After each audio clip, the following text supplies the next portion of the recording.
So welcome back to all of you. So in the previous video we discussed about the shallow foundation, deep foundation, and the general criteria for choosing the foundation. How we different types of bearing capacities. Yeah. So in this video we discuss the how we calculate the bearing capacity, different methods like analytical, codal provisions, and field test methods. So first first of all we discuss about the some analytical method for choosing the calculating the bearing capacity of soil. So this analytical method is generally based on the shear failure criteria as we discussed earlier. So there are the three different types of the shear failure in the soil.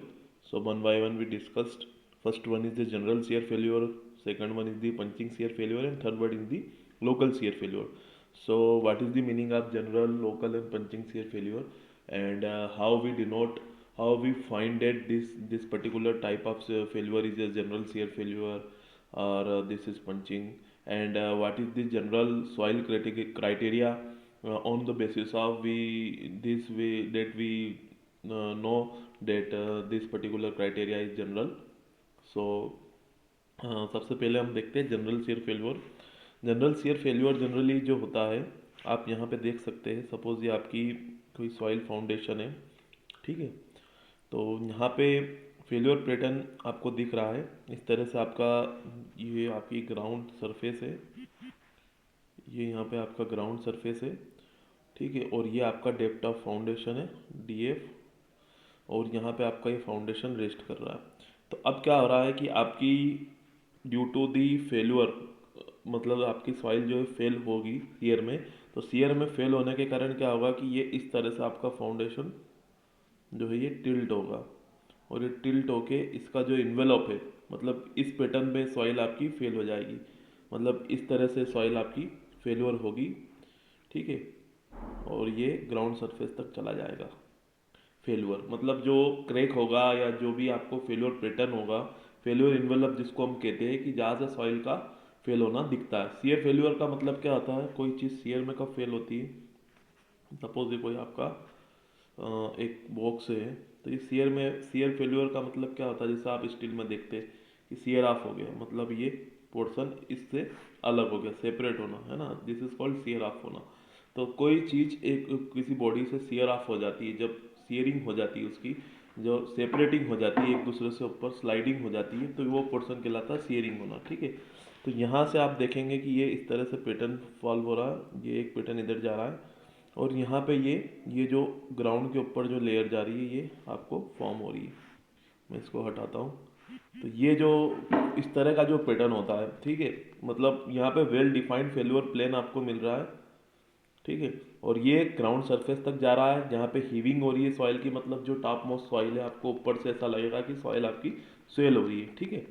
तो ये pattern एक तो आप diagram देख करके choose कर बता सकते हो कि ये पैटर्न जो है वो share general share failure criteria. इसको यदि हम लोड वर्सेस सेटलमेंट ग्राफ में देखें, तो ये कुछ लिमिट तक तो जो ये लोड है, लोड और सेटलमेंट कॉन्स्टेंटली आगे बढ़ेंगे, और एक पॉइंट को अचीव करने के बाद, मतलब जिस पॉइंट पे आपका फेल्योर लोड अचीव हो जाएगा, हाँ, जस्ट लाइक आपने स्ट्रेस स्ट्रेन ग्राफ देखा होगा माइल्ड स्टील का, तो एक पॉइंट के बाद उसमें ब्रिटल फेल्योर आता है. तो इसी तरीके से इसमें ब्रिटल फेल्योर आएगा, और आपका जो लोड है वो कम होगा, और एक पॉइंट के बाद वो सेटलमेंट, आपका एक्सेसिव सेटलमेंट यहाँ पे आपको मिल जाएगा.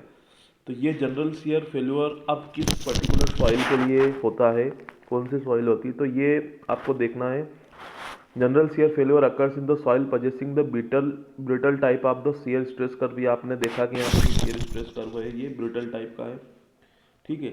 अब ये जो है फेल्योर ये किस सॉइल में होता है, तो ये होता है डेंस सैंड में, या सिल्ट, ओवर कंसोलिडेटेड क्ले में, एक्सेट्रा, इन लो कंप्रेसिबल सॉइल में. मतलब आपकी जो सॉइल है वो यदि लो कंप्रेसिबिलिटी सॉइल है, या फिर डेंस सॉइल है, या सिल्ट है, या ओवर कंसोलिडेटेड सॉइल है, तो इस तरह की सॉइल में ये क्राइटेरिया होता है. अब लो कंप्रेसिबिलिटी सॉइल का मतलब क्या हुआ, या डेंस सॉइल का मतलब क्या हुआ. डेंस, जैसे मैंने आपको पहले डिस्कस करा सॉइल क्लासिफिकेशन में, डेंस सॉइल होती है और एक लूज सॉइल होती है. लूज मतलब कि जिसमें पार्टिकल्स की जो वाइड रेशो है वो बहुत ज़्यादा होता है, मतलब पार्टिकल्स के तो से पार्टिकल का जो गैप है वो बहुत ज़्यादा है, और डेंस आप समझ सकते हो जहाँ पे पार्टिकल टू पार्टिकल जो गैप है वो बहुत कम है, मतलब उसका वाइड रेशो बहुत कम होता है। तो डेंस सॉइल मतलब हाईली डेंस सॉइल मतलब जो बहुत ही ज़्यादा डेंस नेचर में कॉम्पैक्टेड है, जिसका जो मैट्रिक्स है वो बहुत ज़्यादा डेंस नेचर का है। ऐसी सॉइल जो होती है वो लो कंप्रेसिबल सॉइल होती है, जिस उसमें कंप्रेसिबिलिटी होगी नहीं। मैंने जैसा आपको स्टार्टिंग में समझाया था कि कंप्रेसिबिलिटी का मतलब होता है उसके वॉइड्स में से एयर या वाटर का रिलीज होना, ठीक है। अब चूंकि वाइड रेशो ही ऑलरेडी कम है उसका, सॉइल के वाइड्स बहुत पास पास में, तो उसकी कंप्रेसिबिलिटी कम होगी। इस कारण ये जो क्राइटेरिया होता है जनरल सीयर क्राइटेरिया, ये लो कंप्रेसिबल सॉइल के केस में होता है, डेंस और सिल्ट सॉइल में होता है। Generally low compressible soil dense या सिल्ट होता है नेचर में, ठीक है। और ब्रिटल टाइप का इसमें सीयर फेल्यूर स्ट्रेस हमें देखने को मिलता है। और आगे आप इसमें क्या देखेंगे, फेल्यूर पैटर्न जो है वो वेल डिफाइंड है, जैसे मैंने आपको बताया था। Sorry, okay, sorry for that. तो वेल डिफाइंड है और sudden failure is experienced and heaving up the ground surface adjacent to the foundation at the both side. जैसे मैंने आपको बताया कि फाउंडेशन के दोनों तरफ ग्राउंड में आपको हीविंग भी देखने को मिलती है इसमें, है ना। However as the final slip moment will occur only in the one side accompanied by tilting of the foundation. किसी भी फाउंडेशन का किसी भी एक साइड पे जो फाइनल टिल्टिंग है वो अकर होगा, आपको दिखेगा, मतलब फाउंडेशन टिल्ट हो जाएगा। जब सॉइल फेल होगी नीचे से तो फाउंडेशन टिल्ट हो जाएगा, उसमें फेल्यूर इनवेलप, जैसे इस फिगर में तो दोनों तरफ आपको दिख रहा है, बट दोनों में से किसी भी एक डायरेक्शन में जहाँ पे इसका फेल्यूर होगा वहाँ पे ये आपको एक्सपीरियंसड होगा, मतलब दिखेगा स्लिप फेल, है ना। और pressure increases toward the ultimate value state of the plastic equilibrium is reached initially in the soil around the edges of the footing and gradually spread downward and outwards। इसका मतलब क्या हुआ, as the pressure increases, जैसे P जो load है, आप इस figure में देखेंगे तो जो पी लोड है, ये पी लोड धीरे धीरे धीरे धीरे सपोज बढ़ता जा रहा है, तो ये जो इंक्रीज्ड प्रेशर है ये धीरे धीरे अल्टीमेट वैल्यू की तरफ जाएगा। अच्छा, शियर फेल्यूर कब आता है, शेयर फेल्यूर तब आएगा जब आपका लोड अल्टीमेट लोड हो जाएगा, है ना। Ultimate load, ultimate bearing capacity का मतलब क्या है, जब सॉइल ऐसा प्रेशर जिस पे सॉइल फेल ना हो, है ना, उसके बाद वो फेल हो जाए। तो जैसे ही आपने अल्टीमेट बेरिंग के प्रेशर को चूज करा या पहुंचे, उस प्रेशर के बाद में आपकी सॉइल जो है वो फेल हो जाएगी। तो सॉइल के फेल होते ही आपका ये जो है पहले तो लोड अल्टीमेट प्रेशर पे पहुंचेगा, फिर वो प्लास्टिक इक्विलिब्रियम की कंडीशन में पहुंचेगा। प्लास्टिक इक्विलिब्रियम की कंडीशन क्या होती है, प्लास्टिक इक्विलिब्रियम की कंडीशन उसे ही कहा जाता है, जैसे आपने स्ट्रेस स्ट्रेन ग्राफ देखा है, तो वहाँ पे क्या होता है कि सबसे पहले तो सॉइल जो होती है वो या कोई भी मटेरियल इलास्टिक स्टेट में होता है, मतलब stress is proportional to strain. Load हटाने के बाद वो उसी पोजीशन में पहुंच जाएगा, लेकिन एक पॉइंट के बाद बियॉन्ड डेट पॉइंट सॉइल आपकी प्लास्टिक या मटेरियल आपका प्लास्टिक स्टेट में पहुंचता है। डेट मीन्स अब लोड रिलीव करने के बाद भी आपका मटेरियल उसकी इनिशियल पोजीशन पे को अचीव नहीं करेगा, तो वो पोजीशन होती है आपकी प्लास्टिक पोजीशन, ठीक है। डेट मीन्स वो फेल्यूर के तरफ बढ़ता जा रहा है, मतलब उसमें कहीं ना कहीं उसमें फेल्यूर आएगा या अल्टीमेट लोड आएगा। तो इसमें प्लास्टिक इक्विलिब्रियम की कंडीशन रीच हो जाती है और फुली रीच हो जाएगी initially in the soil around the edge of footing. Footing के दोनों तरफ होगी पहले तो, फिर धीरे धीरे ये क्या करेगा, डाउनवर्ड नीचे जाएगी और आउटवर्ड हो जाएगी, मतलब फेल हो जाएगी सॉइल आपकी, ठीक है, जैसा कि दिख रहा है इस फिगर में आपको। तो ये इसका एक इम्पोर्टेंट क्लॉज है, इसे आप ध्यान रखिएगा, जो इसको दूसरे लोकल और पंचिंग शेयर फेल्यूर से डिफ्रेंशिएट करता है, ठीक है। Ultimately the plastic equilibrium condition is developed throughout the soil and the failure surface is shown in the above diagram as you see। Generally the soil failure occurs in the soil having the DF relatively। हाँ, एक चीज़ और इसमें ध्यान रखिएगा, जैसे कि मैंने आपको बात करी कि सॉइल आपकी डेंस होगी या फिर लो कंप्रेसिबल सॉइल होगी, तो यहाँ पे एक टर्म्स है जो हमने इंडेक्स प्रॉपर्टी में पढ़ी थी, रिलेटिव डेंसिटी।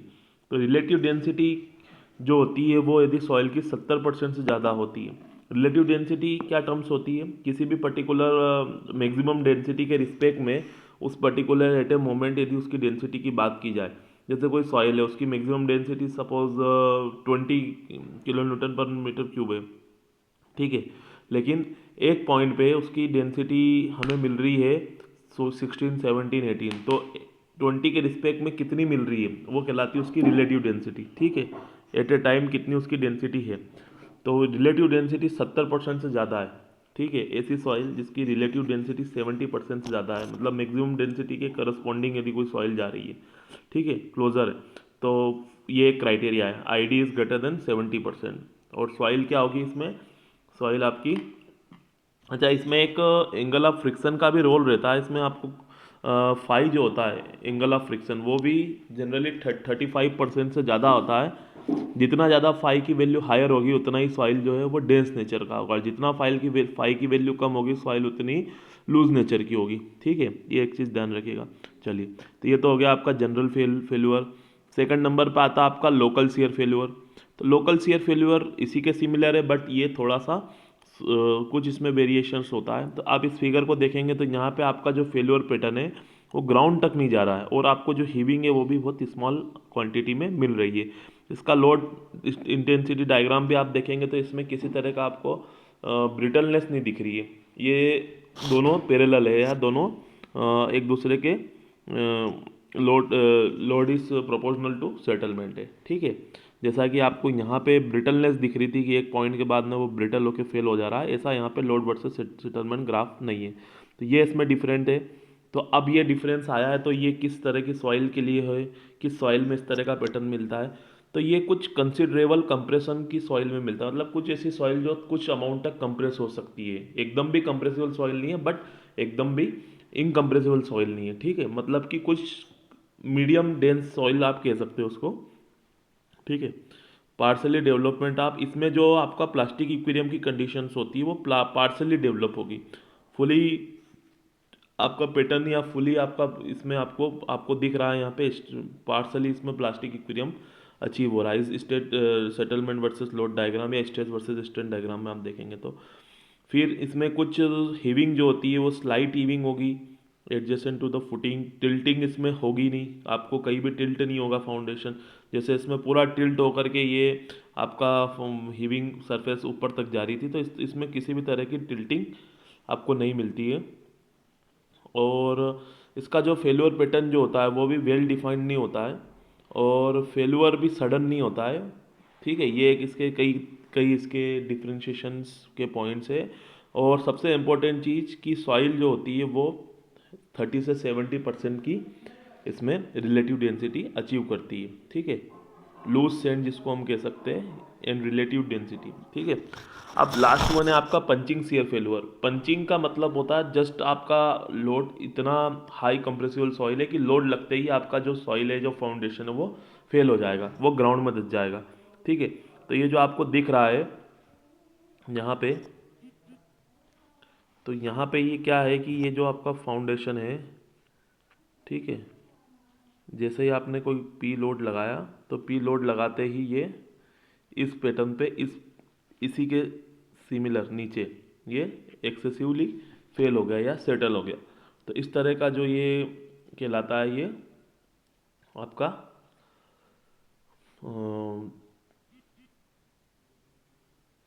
यहाँ पे ग्राफ भी देखेंगे तो इसका ग्राफ भी लोड वर्सेस सेटलमेंट का भी एक्सेसिव है, लोड लगते ही सेटलमेंट एक्सेसिव होगा, ठीक है। तो इसके लिए हम कह सकते हैं कि हाई कंप्रेसिबल सॉइल है, नो हीविंग है, ग्राउंड तक आपका फेल्यूर पैटर्न पहुंच ही नहीं रहा है, सीयरिंग वर्टिकल डायरेक्शन के अराउंड है ना, सीधे एक वर्टिकल डायरेक्शन में आपकी सॉइल जो है सेटल हो रही है। अल्टीमेट बेरिंग कैपेसिटी जो है नॉट वेल डिफाइंड है, वेल डिफाइंड है ही नहीं इसकी अल्टीमेट बेरिंग कैपेसिटी, ठीक है, क्योंकि प्लास्टिक इक्वेरियम की कंडीशन यहाँ अचीव हो ही नहीं रही है। सॉइल वेरी लूज है ना, डीप फाउंडेशन और आईडी की वैल्यू इज लेस देन 30% है। Shallow foundation is the loose or deep foundation generally punching shear is occurred, relatively large settlement occur in this case, ठीक है। तो यहाँ पे एक ग्राफ है जिस ग्राफ के बेसिस पे आप डिफाइन कर सकते हैं कि कौन सा आपका फेल्यूर है। तो ये ग्राफ होता है जिसको बोलते हैं Vesic's curve for the sand, इसमें आपका एक्स एक्सिस पे रिलेटिव डेंसिटी है और वाई एक्सिस पे आपका डेप्थ वर्सेस विड्थ का रेशियो है, ठीक है, depth of foundation versus width of footing, ठीक है। तो यदि D F by B is zero है तो इसका मतलब है कि ग्राउंड सरफेस है, ठीक है, 5 है इसका मतलब है कि 5 टाइम्स आपका जो है D F depth of foundation वो विथ से है, मतलब ये सेलो फाउंडेशन से डीप फाउंडेशन की तरफ जा रहा है, और 10 है मतलब ये भी डीप फाउंडेशन के आसपास है।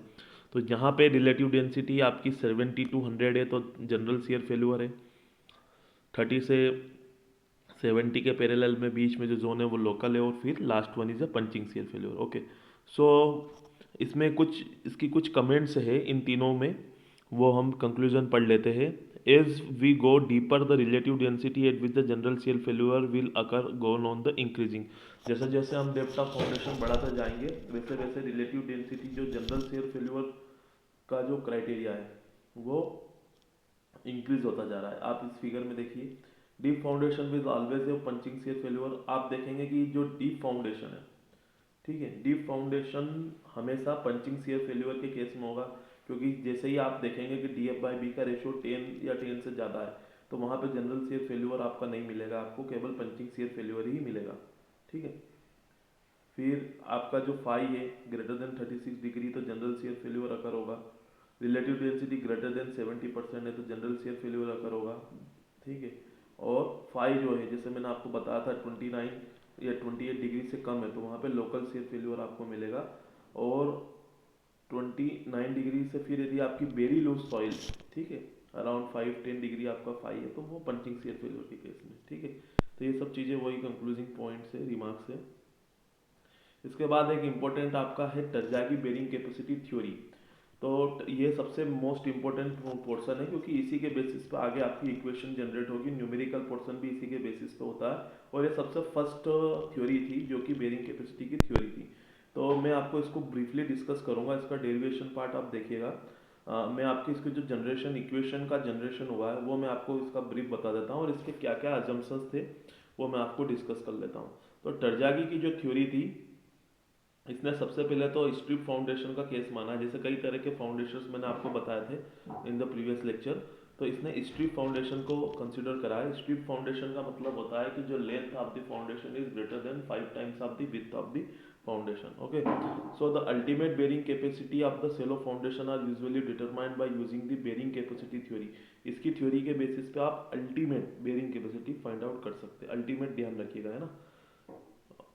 अब इसमें क्या इन्होंने एक्सप्रेस किस तरह से करा था कि इसमें शेयरिंग रेजिस्टेंस जो भी मोबिलाइज्ड हो रहा है जियोमेट्री के हिसाब से उसे एनालिसिस करते हुए उसको कई जोनों में बांटा था। जैसे सपोज ये आपका कोई फाउंडेशन है, इस फिगर में आप देख पा रहे हो, और इस फिगर में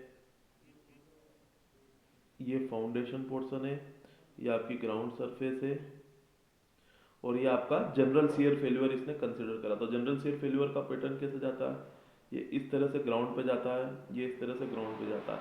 लेकिन इसने क्या अज्यूम करा कि ये जो पोर्शन है जहाँ पे आपकी सॉइल भरी हुई है, ठीक है, ये पोर्शन को ये मान के चल रहा है कि ये पोर्शन जो है एक तरह से डेड पोर्शन है, या यहाँ पे जो आपका ये जो फेल्यूर पैटर्न है ये पैटर्न इसको क्रॉस नहीं कर रहा। मतलब इसने ये एजम्पशन माना है कि जो जनरल शियर फेल्यूर के केस में जिस तरह से आपका सॉइल का पैटर्न जो है सरफेस पे जाता है वो अचीव नहीं होगा, वो वहाँ पर नहीं जाएगा, वो इस एक पॉइंट पे ही रुक जाएगा। मतलब जिस जिस पोर्शन में जो डी एफ डेप्थ है उस डी एफ डेप्थ में जो सॉइल है, जो भी एम्बेडेड सॉइल है, उस सॉइल को ये फेल्यूर पैटर्न क्रॉस नहीं कर रहा है। ठीक है, एक तो इसने ये अजम्पशन माना है।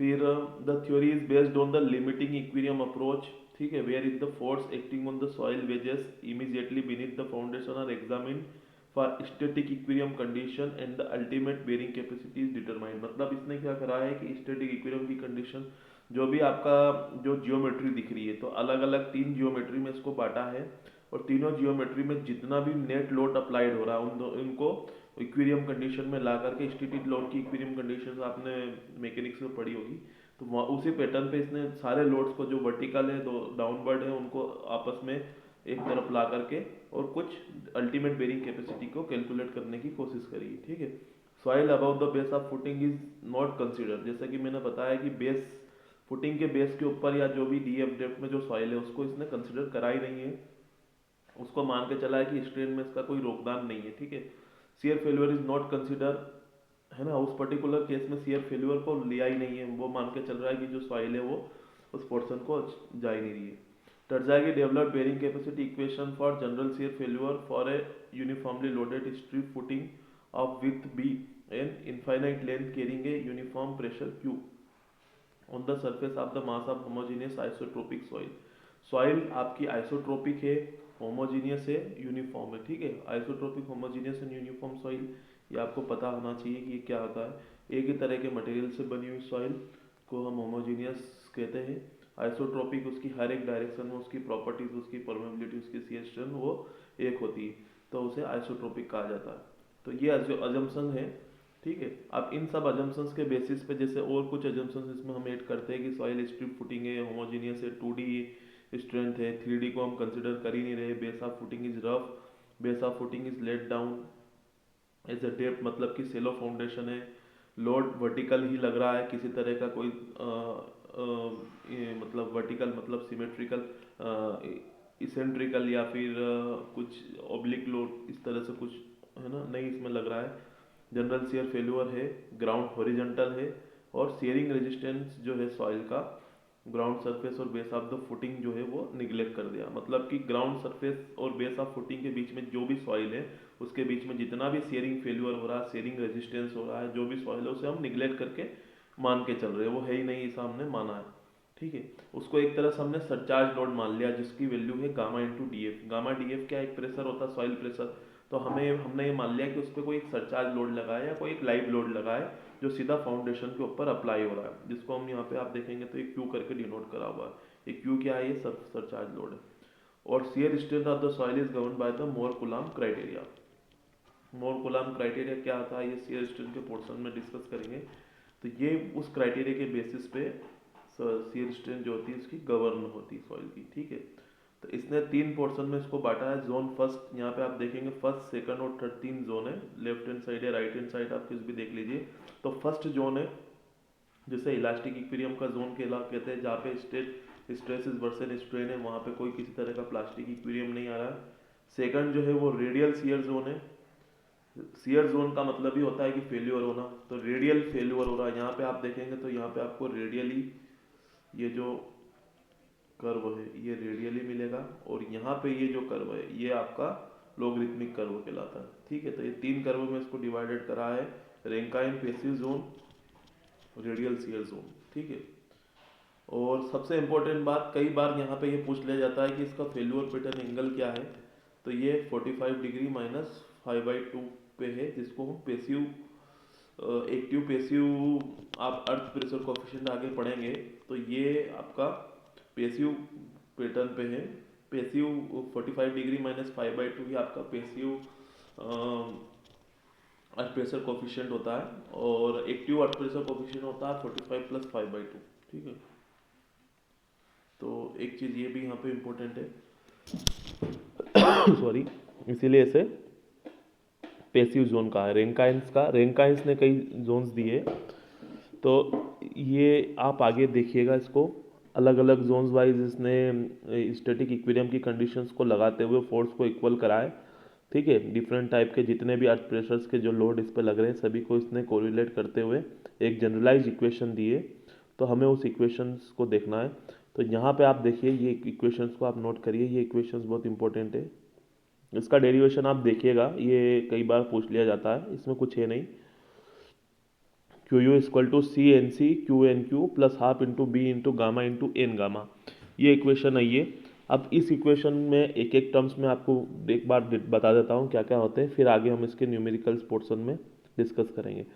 तो सी तो आपका होता है cohesion, N C N Q N gamma जो होता है ये क्या होता है, ये आपके बेरिंग कैपेसिटी फैक्टर होते हैं, इसको भी मैं आगे बताऊंगा ये कैसे कैलकुलेट होते हैं, N C N Q N gamma, ठीक है। क्यू क्या है, क्यू आपका सरचार्ज लोड है जो होता है गामा इंटू डी एफ, जैसे कि हमने फिगर में देखा है, और बी विथ ऑफ फाउंडेशन, और गामा जो सेकंड गामा है, इसमें भी जो गामा आ रहा है ये सॉइल की डेंसिटी है, ठीक है। तो यदि यूनिफॉर्म सॉइल है तो एक जैसी डेंसिटी होगी। अब ये गामा और वो गामा में क्या अंतर है वो भी मैं आपको बता देता हूँ यहीं पर। जैसे सपोज ये आपका कोई सॉइल है, ये आपका ग्राउंड सरफेस है, तो यहाँ पे जो हो गया गामा इंटू डी एफ, ठीक है, इसको हम क्यू भी बोल सकते हैं। तो यहाँ की कुछ सॉइल है, और अब इस फाउंडेशन के नीचे सपोज आपकी बेड रॉक है, हार्ड रॉक है, ठीक है, तो इसका कुछ गामा और होगा, तो ये जो गामा है वह इसकी जो डेंसिटी होगी वो डेंसिटी इस टर्म में यूज होगी, और ये जो फाउंडेशन के ऊपर और जो ग्राउंड सरफेस के बीच में नीचे जो सॉइल है जिसको हम सरचार्ज लोड बोल रहे हैं, उसकी डेंसिटी जो है वो यहाँ पे यूज़ होगी। ठीक है, तो ये दोनों की डेंसिटी, यदि यूनिफॉर्म सॉइल है तो हम इसे निगलेक्ट कर देते हैं, पर आपको ये ध्यान रखना है। तो ये फार्मूला जो है, ये फार्मूला स्ट्रिप फाउंडेशन, सेलो फाउंडेशन, सेलो स्ट्रिप फाउंडेशन के लिए है, ये आपको विशेष तौर पे ध्यान रखना है। अब आपका फाउंडेशन मान लीजिए रेक्टेंगुलर है, ट्रेपोजोडियल है, या सर्कुलर है, या यूनिफॉर्म नहीं है, किस अलग अलग पैटर्न पे राउंड है, तो उसके लिए इसमें कुछ फैक्टर्स जो होते हैं जिसको हम कहते हैं सेफ फैक्टर, वो ऐड होते जाएंगे। तो अब अलग अलग जो थ्योरी आगे बढ़ती गई, स्केम्पटन की, मेराफ की, आईएस कोड की, तो इन्होंने बस अपने अपने कुछ सजेशंस दिए और इस इक्वेशन को थोड़ा बहुत मॉडिफाई करा है। ठीक है, तो अब जैसा कि मैंने आपको बताया कि ये तो अल्टीमेट बेरिंग कैपेसिटी, अब हमें नेट अल्टीमेट बेरिंग कैपेसिटी को फाइंड आउट करना है। तो नेट अल्टीमेट बेरिंग कैपेसिटी का क्या होगा, जैसे मैंने आपको बताया था कि अल्टीमेट बेरिंग कैपेसिटी से यदि हमें नेट अल्टीमेट बेरिंग कैपेसिटी निकालनी है तो हम क्या करते हैं, जो गामा इंटू डी एफ है उसे माइनस कर देते हैं उस फैक्टर को।